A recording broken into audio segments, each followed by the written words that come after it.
Here's an example, a simple example of what I call double attention or Mushin consciousness. Let's say you're sitting by the side of a stream. It's a beautiful sunny day. A river is flowing by. You're watching the river. You can feel the sun on your face. You can feel the grass under your body. You can hear birds singing in the background. You can feel the breeze on your skin. You see the river going by, and you're letting it flow, and debris is going by. And you're present. You're not thinking of something from yesterday. You're just right there. That's double attention. You're spiritually awake. Now there's something bobbing in the river. What is that? Is that a fish? What is that? And now you focus on that. You've just stopped your mind.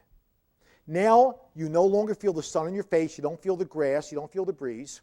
Somebody could sneak up to you and bang you over the head. You'd never hear it coming. You stopped your mind on that object. I am telling you that most people live throughout the day with their minds stopped on something. Hence the name of my book, Don't Stop Your Mind.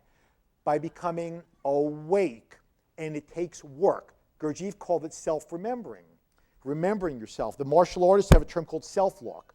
So being aware of yourself, being aware of the witness, being awake here and now.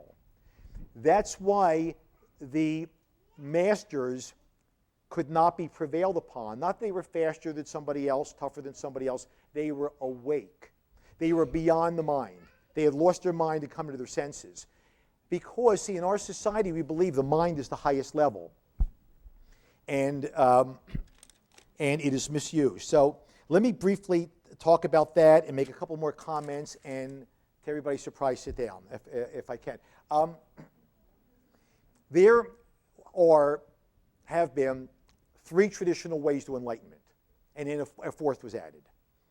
They are basically the way of the body, the way of the emotions, the way of the mind. So the way of the body is the way of the faker, F-A-K-I-R, or aesthetic, and in the beating themselves, it's a very long and arduous process.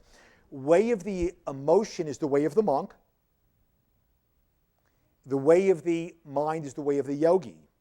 The 4th way is called the way of the warrior, having nothing to do with warfare. It's a battle between the ego and the spirit. And it's a form of moving meditation that encapsulates the others. Now, here's an interesting parallel. Gurdjieff spoke about centers. And he spoke about the moving instinctive center, the emotional center, and the intellectual center. And he used a famous analogy of the carriage, horse-drawn carriage. That's the body. The horse is the emotion, and the cabbie, the driver, is the mind. That is the state of mankind on this planet. There's no passenger. There's no master. The carriage is somewhat broken down. The horse is governed by emotions and can be spooked. And the driver follows this swim or that. Oh, there's a pretty girl over there. Oh, I'm hungry. I'm going to go over there. Oh, and so forth and so on. There's no master at home. And the 3 centers are in disarray. We create our own reality. Electromagnetic universe.